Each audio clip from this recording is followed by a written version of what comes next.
Olá a todos, olá a todas que estão nos assistindo neste momento.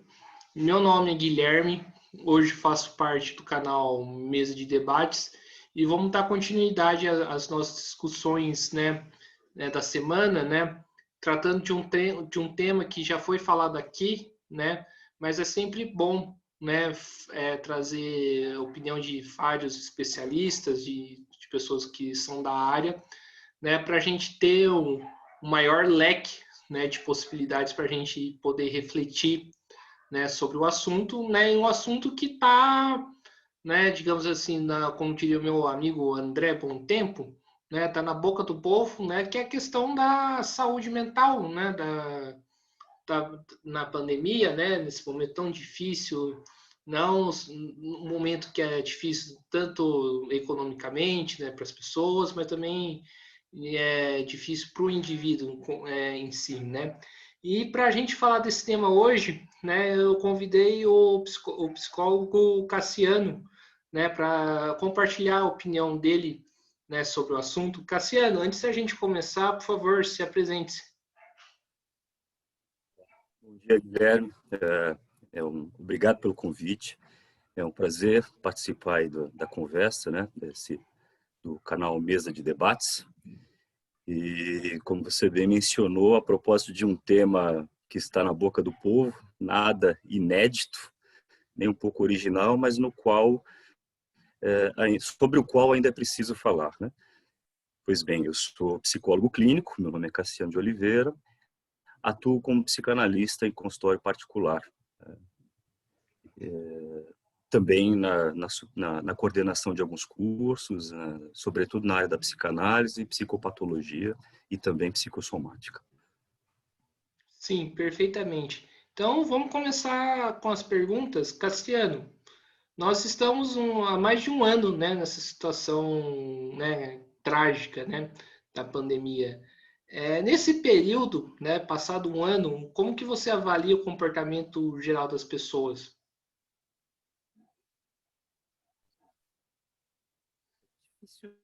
Falar num comportamento geral, né?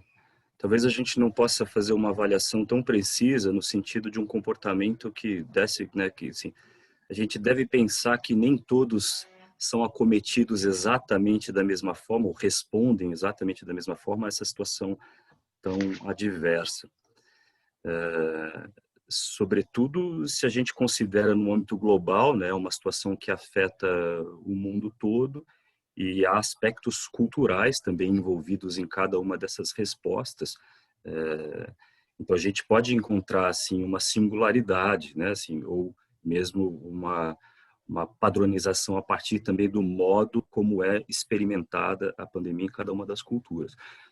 Mas eu arriscaria numa tentativa de buscar aquilo que nos assemelha, uma visão mais global, dizendo que talvez um comportamento geral seja uma certa insegurança que experimentamos ao longo desse ano, sobretudo por conta, de um tempo maior que já se passou, que muitos de nós não imaginavam, que estaríamos ainda nessa situação, num momento, um ano depois, com ainda aumento de casos ou número de óbitos muito elevados por uma doença,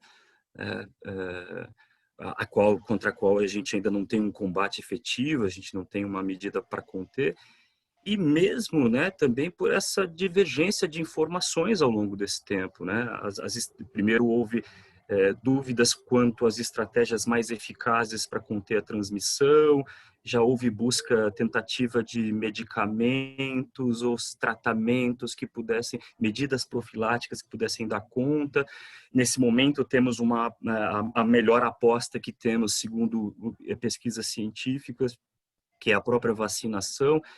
Ela ainda não garante, essa certeza interna de que a situação em breve estará resolvida, ela ainda gera esse desconforto por uma certa imprecisão. A própria aceleração do processo de vacinação, ela tem se mostrado eficaz na redução, do número de óbitos, mas ela não cessa propriamente a transmissão do vírus. Então, por exemplo, existem pesquisadores hoje que defendem a vacinação, mas mesmo diante dessa estratégia, eles vislumbram a possibilidade negativa, obviamente, de mutações ou novas variações a partir dessa replicação do vírus, uma vez que a transmissão continua enquanto a vacinação não for maciça.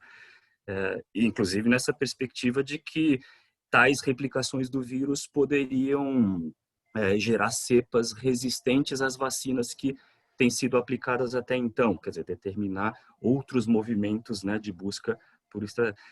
Então, acho que é possível falar que estamos todos acometidos por uma angústia, por uma certa incerteza diante do que está por vir. Sim, ô Cassiano, pelo meu pouco conhecimento de psicologia, né, eu vi que, né, que a própria psicologia surge, né, a partir da modernidade, né, e principalmente quando os casos, né, de, né, depressão, os casos assim, problemas psicológicos, assim, se pode se dizer esse termo, começa a se aprofundar e começa a ter necessidade de estudar. A pandemia agrava esse problema da modernidade? O que se refere ao aumento dos transtornos mentais, Isso. nesse sentido, houve um agravamento, certamente. Eu não sei dizer, Guilherme, se não sabemos dizer se ele é suficiente para falar de um aumento dos transtornos mentais propriamente ditos.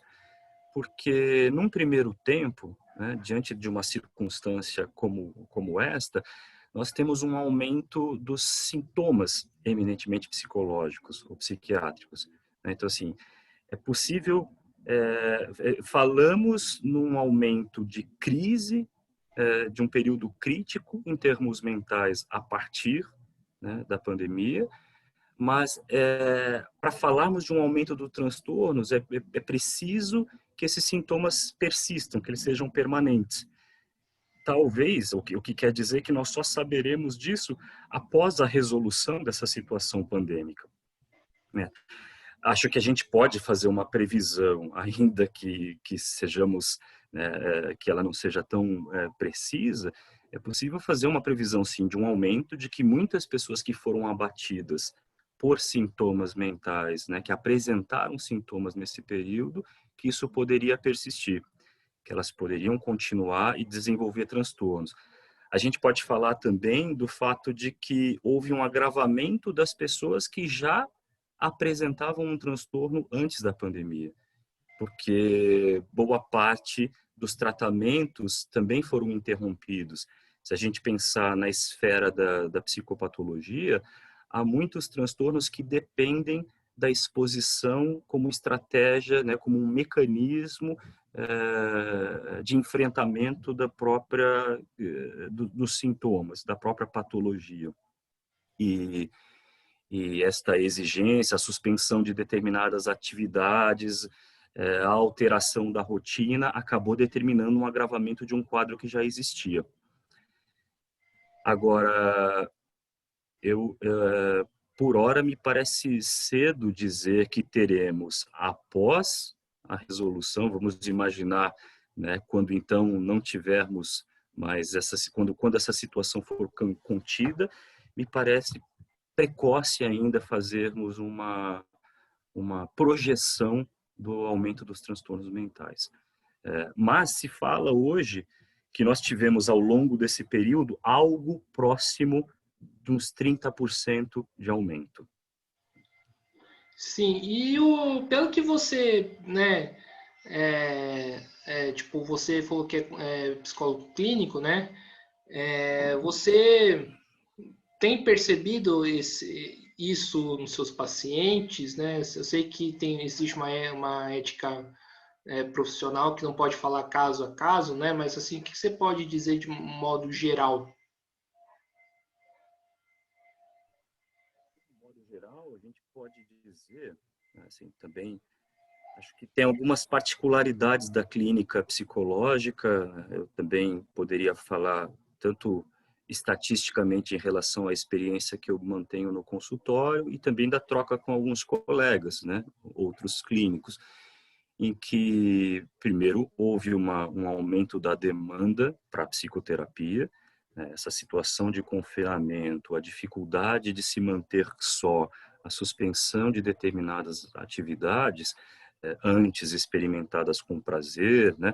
Ou mesmo as mudanças na rotina profissional de muitos trabalhadores, acabou evidenciando uma demanda interna de uma troca mais efetiva. Então, a busca pela psicoterapia, num primeiro tempo, ela teve um aumento significativo, pela própria ideia do compartilhamento, da possibilidade de reflexão e da elaboração de algumas angústias que surgem nesse período.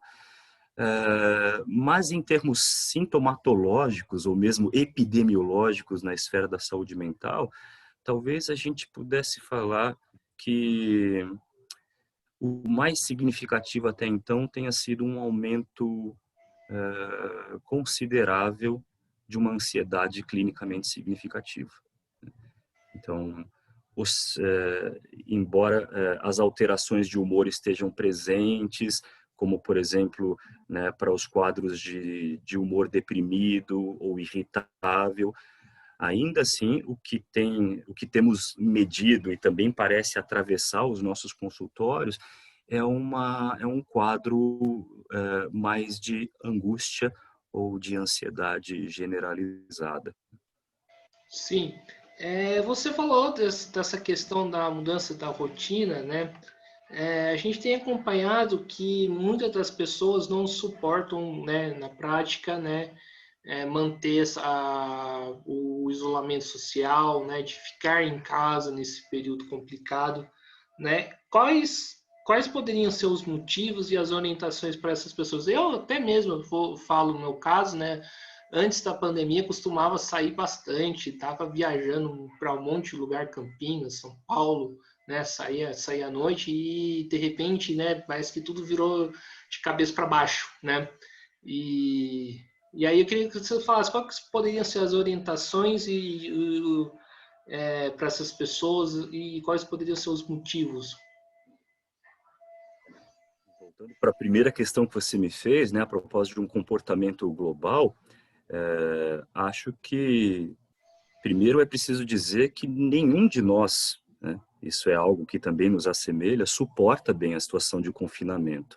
Ela não é sustentável para nenhum de nós, dada a nossa conduta gregária, ao menos a médio e longo prazo. A gente pode dizer, inclusive, que um sujeito que sustenta bem o isolamento a longo prazo certamente apresenta uma patologia em termos mentais. A nossa tendência é mesmo de buscar, né, esse movimento, de buscar esta reunião, né? Como você bem disse, eu preciso desempenhar as minhas atividades, eu preciso de uma vida social, eu preciso dos encontros, eu preciso de uma rotina bem definida. Então, ficar em casa, em linhas gerais, não é sustentável para ninguém, a não ser em determinadas condições que eu chamaria de patológicas. Quanto às orientações, né, como estamos às voltas para lidar com isso, com essa situação, então, que é insustentável, acho que algumas orientações básicas, né, e não muito complexas, podem ser boas estratégias. A primeira delas, né, esse movimento interno de uma lembrança de que, no fundo, não estamos sozinhos. Isso, por exemplo, nos leva a uma boa orientação, uma estratégia de fortalecimento dos vínculos. Felizmente, nós temos, né, como fazemos hoje, essa reunião à distância, nós temos recursos tecnológicos que nos aproximam, não da forma como gostaríamos, eu entendo, né? No fim das contas, seria bacana se estivéssemos hoje fisicamente tendo essa conversa, mas é uma substituição possível e que traria algum alívio. Inclusive, a gente notou que muitas pessoas reforçaram, né, os seus vínculos a partir da utilização desses recursos. Um amigo que estava distante, que morava num outro país, que há muitos anos eu não mantinha contato, agora eu, por exemplo, faço reuniões semanais, ou, né, regulares, né, de alguma forma. Essa já me parece uma primeira orientação. Então, quer dizer, fazer uso daquilo que me aproxima neste momento, ainda que virtualmente, das pessoas que me querem bem, de uma rede que eu possa contar como de apoio, né? Agora, os próprios cuidados básicos, né, de saúde também são muito bem-vindos neste momento. É importante aqueles que ficaram mais ociosos nessa situação de confinamento, que eles procurem manter, por exemplo, uma higiene do sono, né? Afinal de contas, dormir bem, né, e descansar é uma forma muito positiva e eficaz de lidar com a angústia que poderia advir dessa situação, desse processo. Os cuidados ainda com a alimentação. A gente pode pensar, se fala nesse momento que houve um aumento do consumo de drogas nesse período, né? Mesmo daquelas listas, o consumo de álcool, e como forma de escape. Quer dizer, também um outro cuidado nesse sentido, se eu faço uso de algo que possa me anestesiar nesse período, né, que de alguma maneira me aliena, também preciso um cuidado, porque a gente pode ter um efeito adverso, isso piorar a condição mental.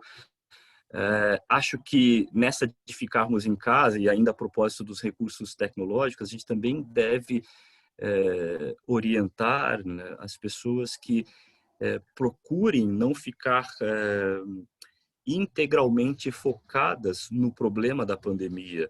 Por exemplo, conectadas o tempo todo às notícias, né, que surgem. Então, assim, também poder diversificar um pouco a gama de interesses ou aquilo que você busca se informar nesse momento. Agora, em linhas gerais, a gente pode falar que os cuidados básicos com a saúde, e mesmo ainda também, acho que cabe aí uma última observação, que é em relação à própria exposição. Uma situação, considerando, como eu dizia antes, que uma situação de confinamento não é sustentável, e já não nesse período que já vivemos, né, de um ano, é importante também aproveitar e encontrar brechas para uma exposição controlada, quer dizer, aquela na qual eu mantenho o cumprimento dos protocolos. Então, por exemplo, se eu tive que suspender a minha atividade física, que me fazia bem nesse momento, tanto em termos, né, também em termos mentais, eu preciso encontrar uma forma de me exercitar. E eu posso encontrá-la, inclusive, fazendo isso ao ar livre, quer dizer, uma caminhada num local onde não tenha um grupo de pessoas aglomeradas, né? Também, bom, eu não preciso falar sobre todos os protocolos de segurança. Então, também é preciso encontrar aí algumas saídas nesse sentido, né? Sim, você falou uma coisa muito interessante, né? Em relação à questão das notícias, né? Como que a gente, assim, ao mesmo tempo, né? Pelo menos o que eu vejo, ao mesmo tempo, assim, é preciso a gente saber se manter informado, né, da realidade, né? E não tentar fugir dela, mas ao mesmo tempo essa realidade, né? Tá machucando, né? A gente, né?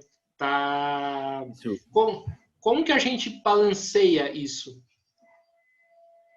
mesmo estabelecer esse balanço, sobretudo porque se nós acessamos hoje, né, a mídia principal, é, há um volume excessivamente mais alto, né, de notícias, informações e questões a respeito do que vivemos. Então, quer dizer, quando a gente pensa aí na televisão, nos canais de notícias da internet, os jornais, enfim, se a gente se a gente não fizer também um movimento de saída, a gente acaba só se informando, né? A gente acaba só circulando em torno das questões da pandemia. Então, acho que daí a gente precisa, ou em algum momento a gente pode se desconectar, né? ou fazer uso também de outros recursos. Acho que é uma outra orientação. A gente pode se envolver também com a arte, com a leitura, a gente pode buscar outras fontes, né, de distração, ou mesmo de aprendizado. Sim. Mas assim, eu vejo, assim, ô Cassiano, pelo menos nos comentários, né, de internet, de Facebook, muitas das pessoas, né, reclamando, né, que das notícias, porque com a alegação que só tem notícia ruim, né, busca uma notícia boa. Isso não pode ser um, digamos assim, um refúgio, né, para legitimar algumas práticas que acho que não cabe entrar aqui em discussão que estão acontecendo no Brasil? Sim, pode. É, a, sabemos que a informação é manipulada, não é? A partir de um propósito, de um objetivo. Quer dizer, há um viés, se eu entendi bem o que você gostaria de abordar, e que não caberia mesmo aqui no espaço, né, seria abordar um viés político, intenções, né, que extrapolam a questão, o problema na sua esfera sanitária. Sim, há uma manipulação nesse sentido, e estabelecer esse balanço não é tão simples, sobretudo ao cidadão que acessa muitas vezes opiniões e informações muito divergentes. A gente experimenta ao longo desse ano, né, uma série de embates em torno das estratégias para o combate da pandemia, para a própria condução da vida, né, particular, o que seria mais eficaz.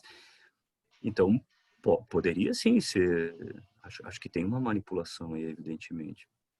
Sim, Cassiano, eu vejo, né, que um dos problemas que o Brasil enfrenta, né, seria o negacionismo, né?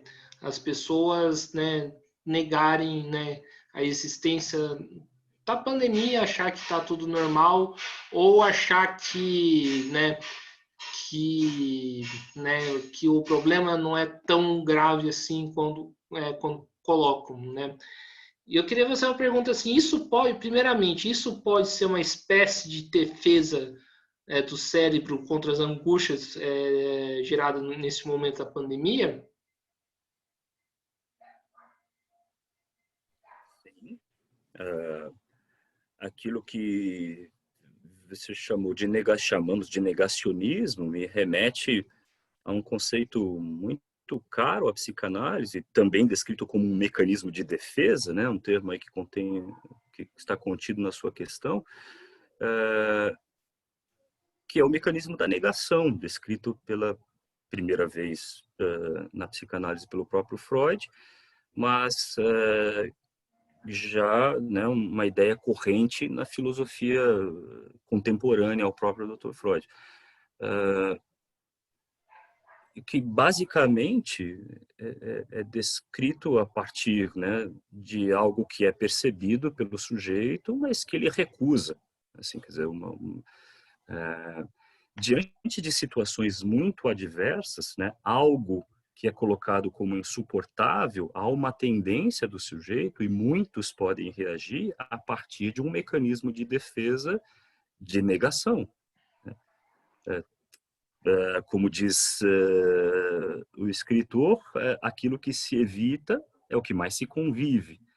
Ainda a propósito do problema atual, porque falaríamos, né, de uma realidade, uma doença que não pode ser combatida, para a qual ainda não temos uma estratégia que dê conta, né, da preservação da integridade da saúde mundial. Há uma ideia também, né, a propósito do mecanismo da negação, me remete a um texto freudiano em que ele diz que a atitude convencional do sujeito, cultural, ao menos na cultura ocidental, é uma atitude de negação para com a morte.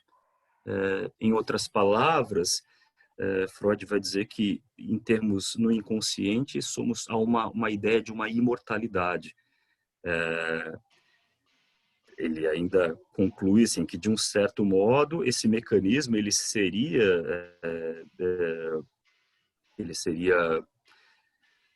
utilizado como forma de suportar, né, a ideia da inevitabilidade da morte, quer dizer, uma espécie de avesso, né, dessa percepção, uma percepção que seria então negada.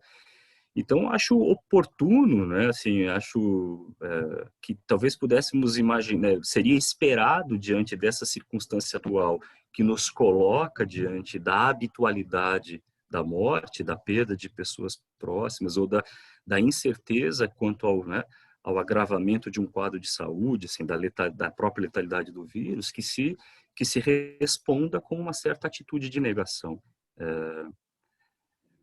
Claro que aí estamos somente na esfera mental, né? Eu não trato aqui do negacionismo a partir de um viés político, assim, também deste manejo. Sim, Mas e no que se... Hum, tá, continua, desculpa. mas eu ia dizer apenas, mas no que se refere aos mecanismos psicológicos, é compreensível esse afastamento da realidade. Ele, de um certo modo, é até esperado.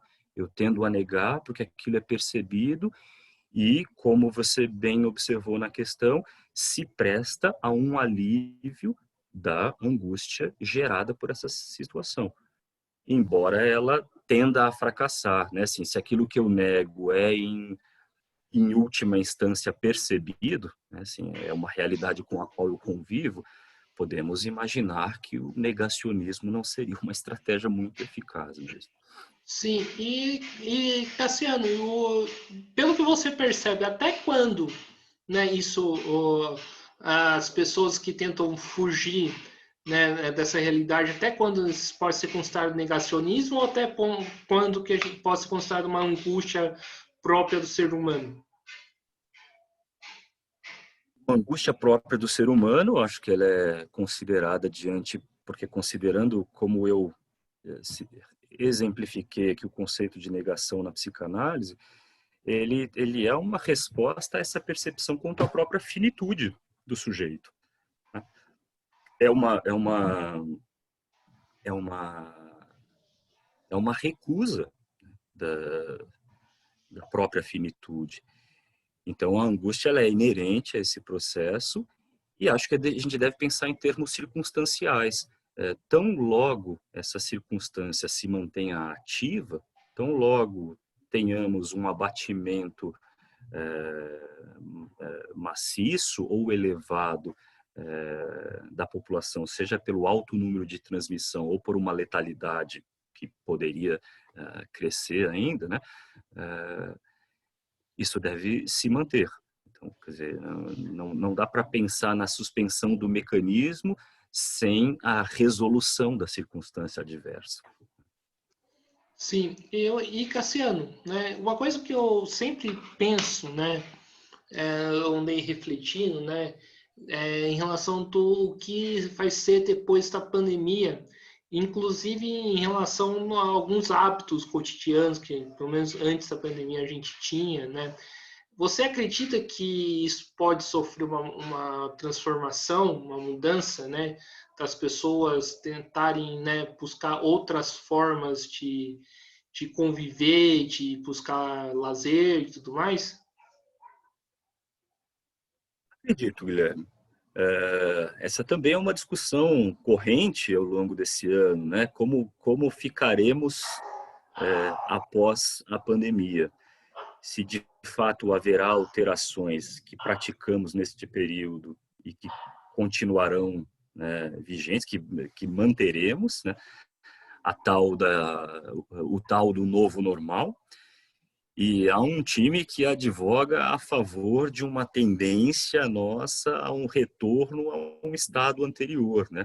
Sobretudo homeostático, assim, talvez então nós tão logo passássemos um tempo desta pandemia, que as gerações futuras talvez resgatassem alguma coisa e essas mudanças que imperaram durante este ano, né? Ou esse tempo, elas seriam dissolvidas, elas se diluiriam.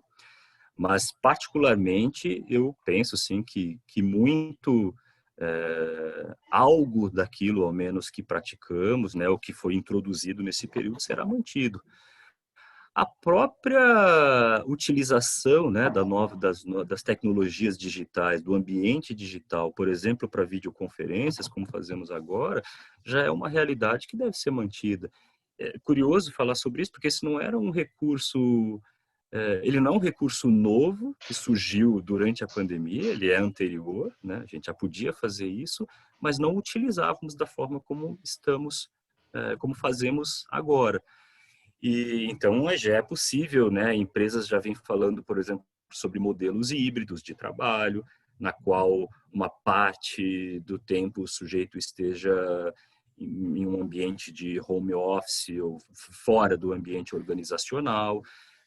Para citar um exemplo, então, acho que tem mudanças que devem permanecer. Agora, tem coisas que certamente nós sabemos, né, que certamente resgataremos, né? Vamos pensar nesse período de confinamento se intensificou até pela suspensão, né, pelo fechamento das atividades comerciais, de certos estabelecimentos comerciais, houve uma intensificação, por exemplo, do delivery. Quer dizer, as pessoas agora pedem comida, comem no próprio trabalho. É claro que estamos todos nós, né, ansiosos a partir da reabertura para retomar, por exemplo, esse tipo de atividade, né? Quer dizer, vamos pensar aí os restaurantes, né, não vão acabar, assim. Inclusive estamos, né, agora num momento de reabertura, ao menos no estado, né, aqui no estado de São Paulo, e a gente inclusive nota, né, que a partir desta decisão você vê um movimento, né, assim, de todos tentando buscar de novo né, aquela saída, aquela. E sim, e você falou da questão da reabertura, né? Como que a gente, né, controla esse movimento, né? Porque as pessoas vão buscar, né, sair, né, por conta disso, né? E reabriu, mas a pandemia ainda continua, né? E como que faz então para a gente controlar esse movimento, né? Difícil mesmo, né, colocar o que a gente sabe que ao menos esta última reabertura na qual estamos, ela não está diretamente relacionada à redução do número de casos, né, assim, ou a uma resolução, né, do problema. Ela está um tanto mais associada à própria dificuldade de manter determinados estabelecimentos comerciais fechados. Assim como o confinamento numa esfera subjetiva não é sustentável, como conversávamos há pouco, sabemos também que, num plano, né, geral, as atividades comerciais, né, a realização profissional de muitos trabalhadores, sobretudo de comerciantes, ela também não é sustentável, esse fechamento não é sustentável por muito tempo. Então, quer dizer, essa reabertura também tem a ver com um respiro que é preciso dar à movimentação, né, comercial, para evitar uma falência em massa de muitos estabelecimentos, né, para evitar danos socioeconômicos, mas é importante que se insista, né, nesta questão de que não se trata de uma flexibilização total, quer dizer, a gente não pode agora tanto que a reabertura, ela, em tese, ela deve ser feita com o cumprimento de protocolos e com uma flexibilização que vá avançando, né, progressivamente. Então, não adianta agora, liberou o restaurante, todo mundo, né, assim, a ocupação não poderia ser de 100%, é isso que está descrito no decreto de reabertura, né? Mas conter esse movimento não é tão simples. Talvez isso nos leve, inclusive, a discussões sobre estratégias que tivemos ao longo deste ano, né? Muito se discute no âmbito, inclusive, da virologia, da infectologia, há divergências também profissionais entre a propósito do lockdown ter sido ou se seria mesmo a melhor estratégia. Houve divergências em quase o mundo todo a esse respeito, porque sabemos que se a gente se fecha completamente, né, se a gente não permite nenhuma brecha no sentido da exposição com a devida cautela, quando chegamos a esse momento de reabertura, a tendência é de todos metendo o pé no portão, não é? Sim. E outro ponto que eu quero conversar aqui com você, Cassiano, é a questão, né, do desemprego e a questão, né, de perder, né, alguém pelo vírus, né? A gente sabe que são quase, né, 400 mil famílias que estão, né, sofrendo com isso, né? Ou aquelas que, tipo, né, que famílias que foram basicamente dizimadas pela questão do vírus, né? Como que a gente lida, né, primeiramente com essa perda da pessoa querida que se foi? E outra pergunta que eu faço é a questão do desemprego. O que que a pessoa, como lidar com assim, do ponto de vista subjetivo, né, com a questão do desemprego nesse momento tão, né, difícil? Em relação às perdas, né? A gente pode dizer que os mecanismos de as consequências, né, os efeitos da perda de uma pessoa querida ou muito próxima não são muito distintos hoje por conta da Covid em relação a perdas que sofremos anteriormente. O que tivemos, sim, foi um aumento, como você bem observou, do número de mortes, né, do número global de mortes ao longo do ano de 2020. E esse aumento está, neste caso, ligado ao aparecimento de uma nova doença, né, de uma nova causa-mortes. Então, isso promoveu, talvez, a diferença nesse sentido no que se refere até aos mecanismos de luto, né, seja como tem se dito, né, a um hábito, a uma habitualidade que acabamos desenvolvendo em relação à morte.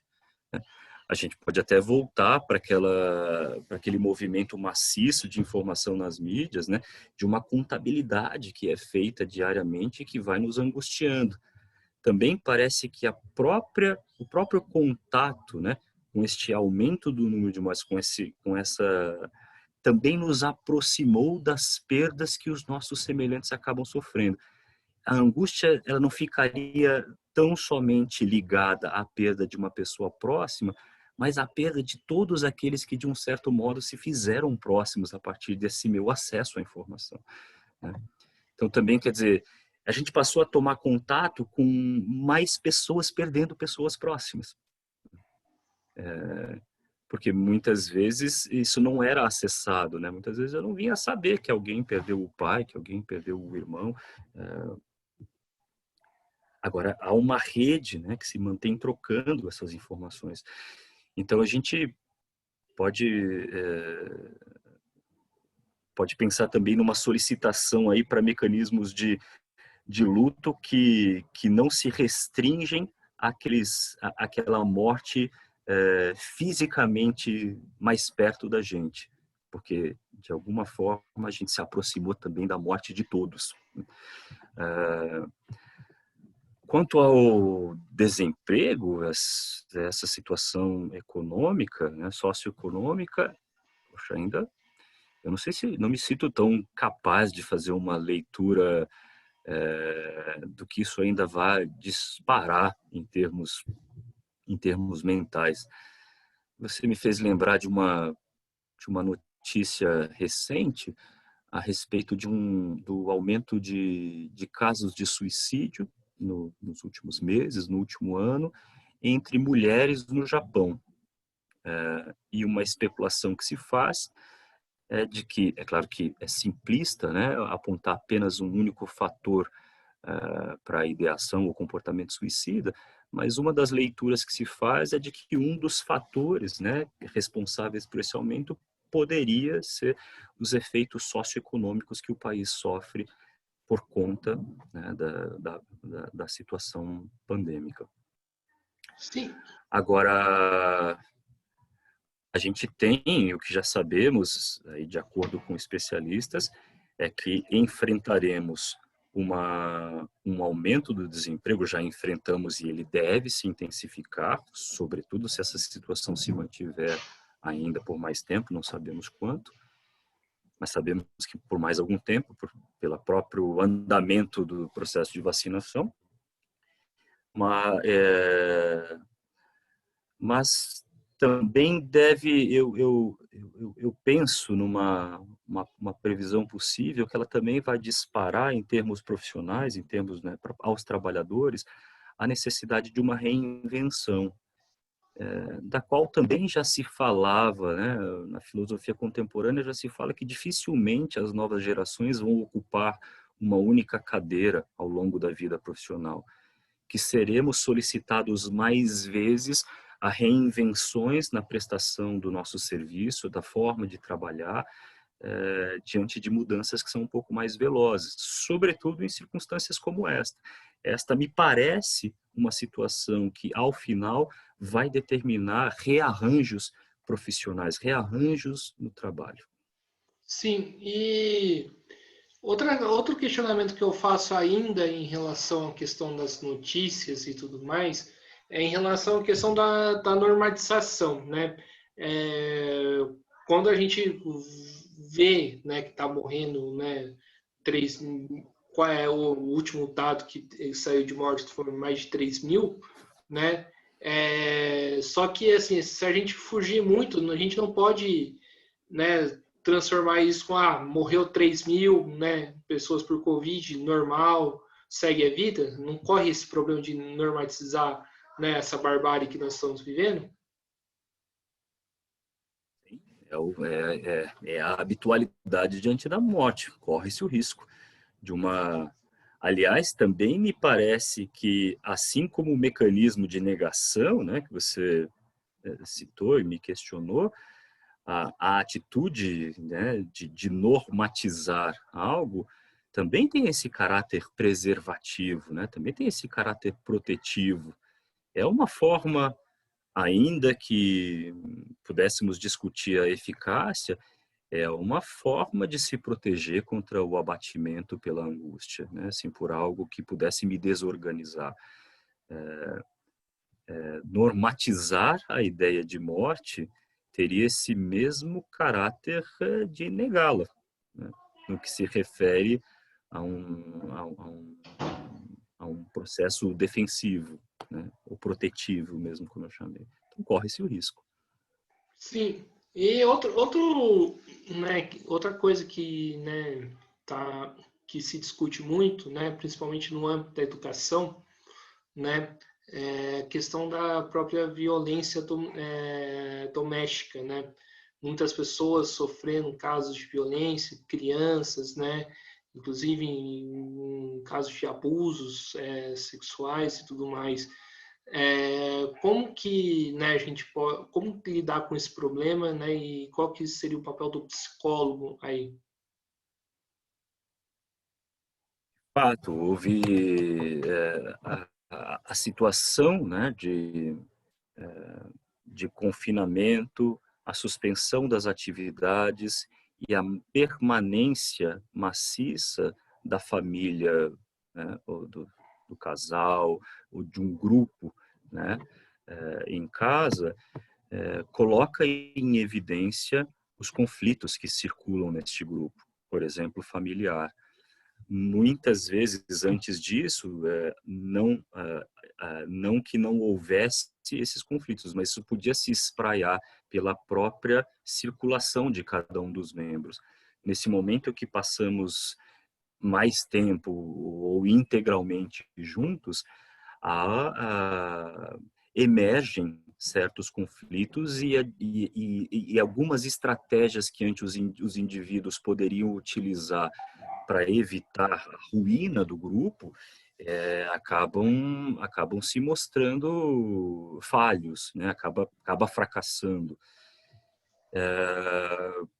Acho que isso fala a propósito do aumento da demanda para os serviços de apoio nos quais a psicoterapia está inserida, Primeiro porque o papel do psicólogo, como você questionou, num primeiro tempo, ao oferecer essa escuta, e sendo ele alguém que não faz parte do grupo familiar, este compartilhamento, a oferta de uma escuta participativa, analítica, como nós chamamos, ela é favorável à dissolução ou mesmo até, vamos pensar, a um afastamento daquele conflito que está tão presente e tão evidente no grupo nesse momento. Tanto que a gente notou nesse período que houve um aumento dos serviços de atendimento psicológico, tanto à comunidade, numa esfera privada, como é feito em consultório, mas também muitos dos profissionais neste período, boa parte de nós estivemos disponíveis também para atendimentos voluntários àqueles que não têm acesso, seja por questões financeiras ou outras razões, a um atendimento, a uma psicoterapia. Houve também nesta mesma esteira um aumento de serviços para acolher os profissionais da saúde, inclusive os próprios analistas, os próprios psicólogos, que também foram abatidos por este contato mais intenso com os conflitos que decorrem da atualidade, dessa situação atual. Basicamente, por conta desta oferta, como eu disse, né, de uma escuta que poderia auxiliar na elaboração de conflitos que circulam e que que se intensificaram, né, neste período neste ano que vivemos.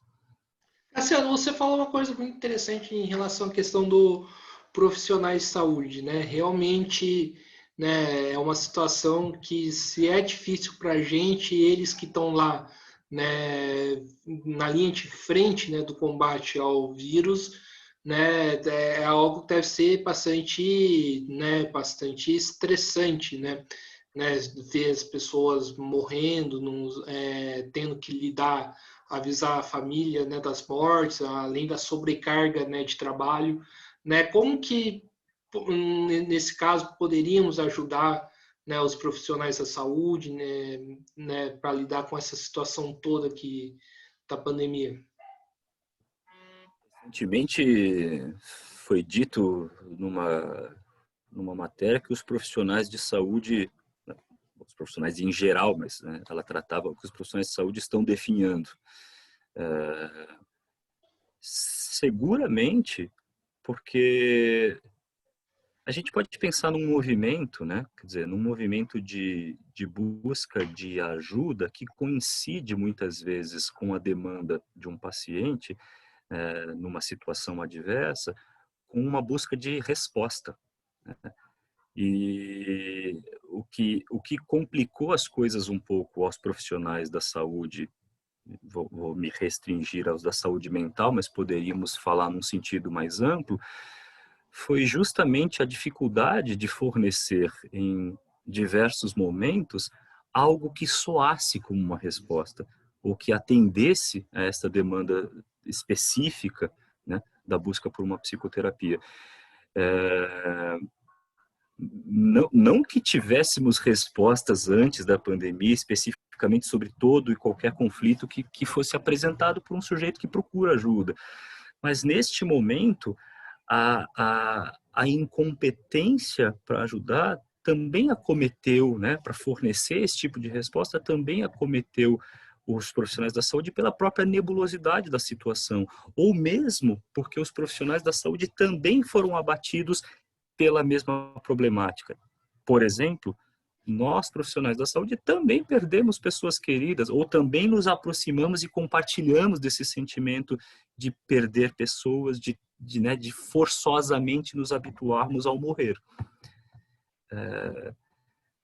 Isso que disparou a necessidade de um cuidado específico, porque fomos notando em nós mesmos um certo abatimento, né, um enfraquecimento da competência para responder algo que surge como um conflito interno dos nossos pacientes. Sim, E, Cassiano, perante essa situação toda, né, você, enquanto psicólogo, queria que você falasse um pouco, né, qual que seria a importância, né, do processo de vacina, inclusive para as pessoas, nesse momento difícil que nós estamos vivendo? Seria desculpa, eu não entendi o final da pergunta. O processo de vacina, né, nessa discussão que nós estamos fazendo aqui. Seria a importância do processo? Isso, né? Isso. Atualmente, bom, segundo, né, o que temos de melhor na ciência, esta é a nossa melhor aposta, né? Embora, como conversamos hoje no início, né, também venha se discutindo ainda por especialistas, né, seja em virologia ou infectologia, se de fato ela vai garantir a redução da transmissão. Nós já sabemos a respeito da redução de óbitos a partir do processo de vacinação, sobretudo naqueles países que se aproximam mais da vacinação da população adulta. Então há uma importância nesse sentido, e indubitavelmente. O que ainda não se sabe é porque, a despeito desta redução dos óbitos, a vacinação não cessa a transmissão. Recentemente, a própria Organização Mundial da Saúde declarou algo a respeito do receio, né, de que esta transmissão que se mantém ao longo do processo de vacinação poderia determinar novas cepas, inclusive, né, variantes resistentes, como eu disse, às vacinas que já temos aplicado. Agora, esse dado ou esse risco, ele não é suficiente para interrompermos o processo de vacinação, sobretudo porque não temos uma medida que seja mais eficaz, algo melhor. Já se considerou, sabemos do nosso histórico, inclusive, aí mais, né, no nosso caso, porque o nosso governo atual fez apostas absolutamente equivocadas em medicamentos, que poderiam, em tese, dariam conta, né, de uma proteção, aquilo que se chama de um tratamento precoce. Então, enquanto não tivermos algo, né, que agora surgiu algo que também interrompa a transmissão, poxa, é melhor do que a vacina. Se tivermos isso, aí... Mas essa é uma aposta que a ciência não faz, né? Por hora, devemos continuar neste passo de acelerar a vacinação dos adultos, ainda que isso implique num risco também, né, que ainda não saibamos. Sim, e como que faz, né, agora mudando um pouco de assunto, para lidar com, por exemplo, com a questão das crianças dentro de casa, né? A gente sabe, né, como que é a criança, né? Necessidade que a criança tem de contato com o colega, com o amiguinho, né? Que muitas das vezes isso é impedido pela própria pandemia, né? Como que os pais devem lidar com as crianças nesse momento? A gente deve aí fazer uma diferença, né? Porque no nosso caso, há uma diferença grande entre escolas públicas e privadas, né? A educação que é oferecida pelo serviço público e aquela que é custeada, né, pelas famílias. Então, porque já tivemos, tanto nesse período, né, tivemos escolas nas quais foi possível ajustar para um outro modelo educacional, no qual as tecnologias digitais foram incluídas. A gente sabe de instituições de educação que não tiveram condições de fazer isso, sobretudo as públicas, né? Então, na qual houve uma interrupção do processo de aprendizagem, e também do processo de sociabilidade, porque a gente pode dizer que ainda com dificuldades, né, ainda que não seja satisfatório, volto para a questão do fortalecimento dos vínculos. É melhor nos encontrarmos pelo ambiente digital, é melhor estudarmos pelo ambiente digital do que não nos encontrarmos e não estudar. Quer dizer, esse contato ele promove algo positivo.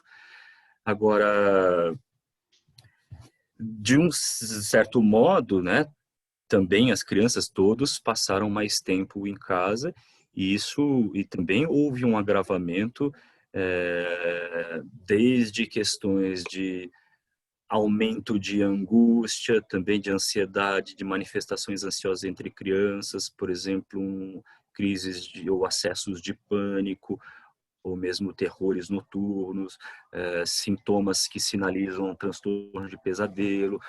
Houve alterações de humor para um humor mais eufórico, irritável, mesmo para um humor.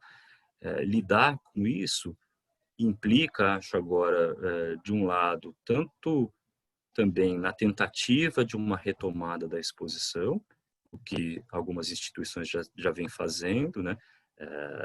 Funcionarem com a capacidade reduzida, embora ela ainda esteja também, essa situação coloque um problema.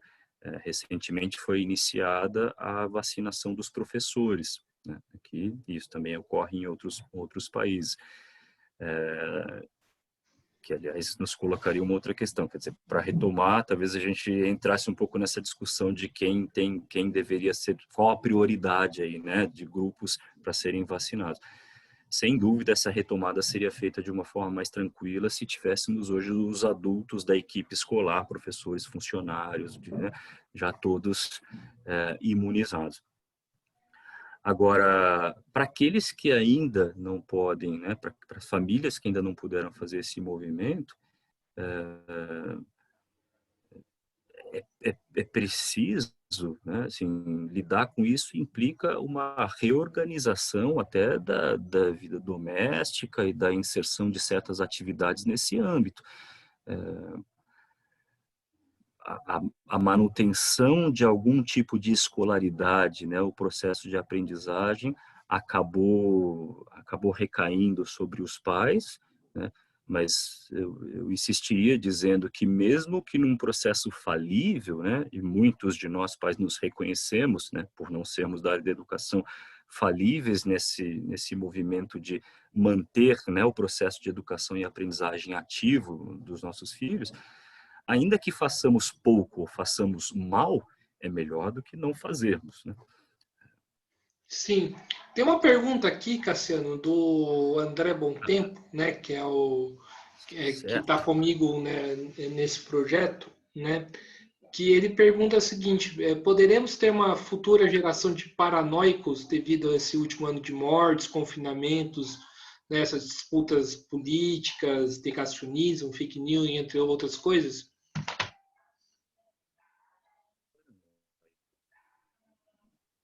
Não, a meu ver.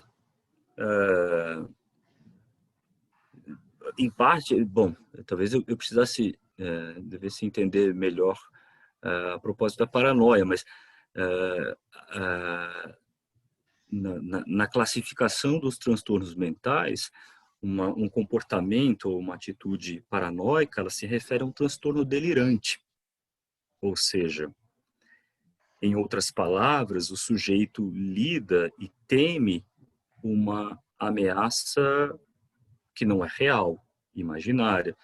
Neste momento, a angústia que decorre das circunstâncias, né, de adoecimento e morte, né, de internações, ela fala sobre uma ameaça com a qual convivemos, né? Ela não é imaginária. Então, se alguém apresenta algum tipo de sintoma persecutório ou beira um quadro, né, ameaçado, como os quadros da paranoia, seria preciso distinguir que, neste caso, falamos de uma ameaça real. Então, eu não vejo tão logo essa circunstância seja resolvida, que nós teríamos é, um aumento dos casos de esquizofrenia, por exemplo, de tipo ou transtornos psicóticos nessa esfera da paranoia.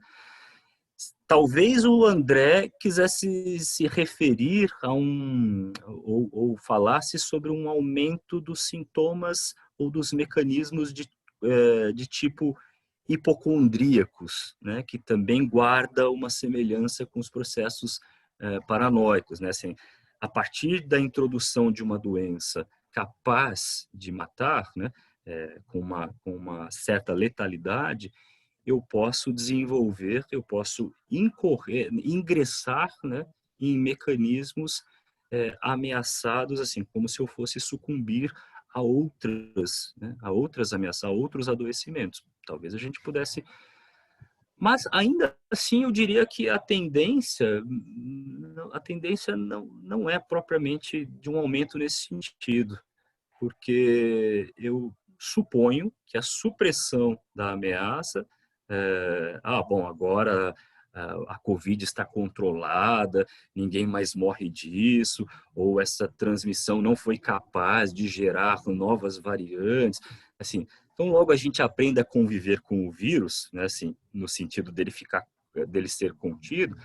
Vamos imaginar que ele entre no pacotão de todos esses outros vírus para os quais a gente se vacina ou é acometido regularmente.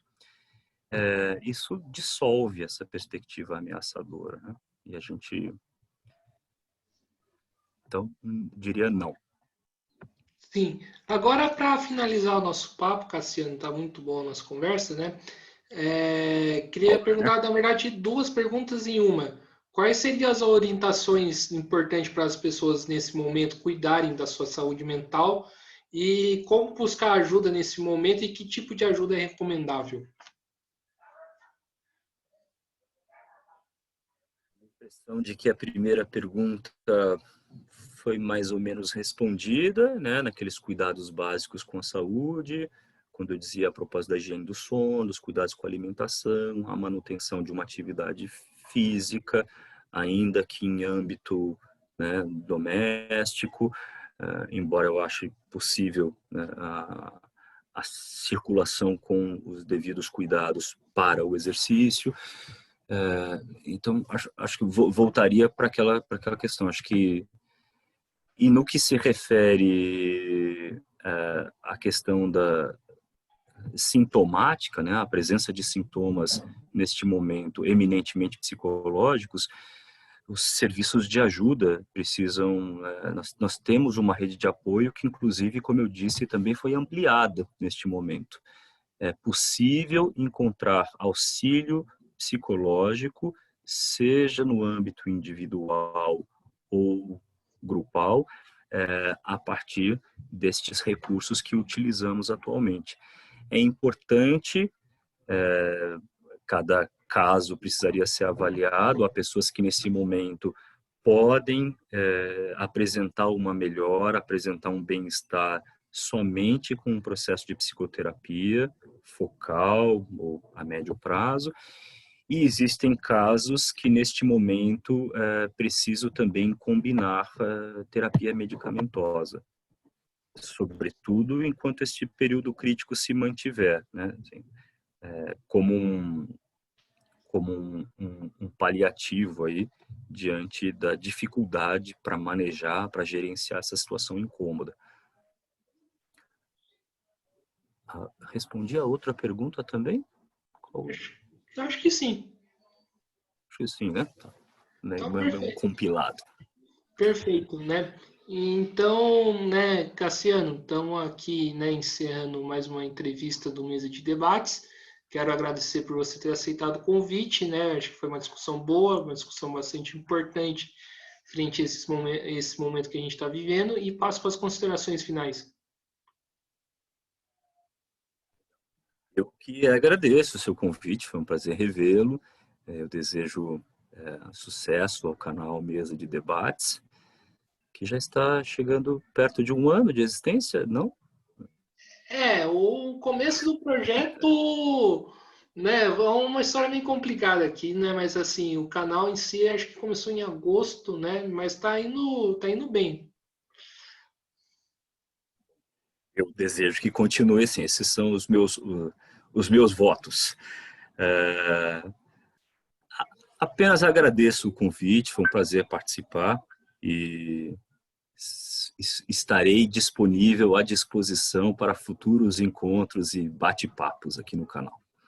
Perfeito, né? Então, Cassiano, mais uma vez agradecendo, né? Quero agradecer a você que estiver assistindo esse vídeo. Peço para que se inscreva no canal Mesa de Debates, Titulo um pouco, né? Curta esse vídeo no YouTube, outros vídeos que o canal está produzindo, né? E produziu, que vai produzir ainda, né? Curta esse vídeo no Facebook, compartilhe nas redes sociais, curta a nossa página do Facebook também e siga a gente no Instagram. Então é isso, pessoal. Fiquem atentos à nossa programação, né? E até a próxima. Fui!